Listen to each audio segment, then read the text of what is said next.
Aloha Legacy family, and welcome once again to Witness in a Minute, where the goal is to provide you the tools and encouragement to carry out the Great Commission. When it comes to sharing the gospel, we tend to think of down and outers. Go to Skid Row and preach the gospel to them, we think. Go into the prisons, go into the jails, preach to those people. They need Jesus. Thank God that we are never so down or out that He won't reach out and save us. But let's remember that the up and outers need Jesus too. The people who seem to have it all together on the outside need the Lord as well. Every generation needs to hear the gospel. Every baby boomer, every millennial, every Gen Xer, we all need to hear the gospel. So on the heels of the millennials, we now have Generation Z. Experts have described them as the loneliest generation. The challenges and the pressures that these young people face today are in many ways unprecedented. And I think a lot of that has to do with social media.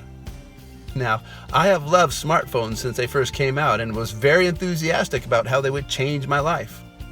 But now, I think they're ruining our lives. In fact, I believe they have a seriously detrimental effect on the lives of young people who live in a virtual world. In this virtual world, young people are not able to communicate with one another. They converse through texting more than they would communicate through face-to-face conversations. Maybe that is one reason why anxiety and depression are so high among young people today. We've never been more connected and disconnected at the same time. Every generation needs to hear the gospel. As the psalmist David wrote, "One generation shall praise your works to another and shall declare your mighty acts." He wrote that in Psalm 145:4. Jesus Christ is the same today, yesterday, and forever. So let's tell every generation the answer is Jesus.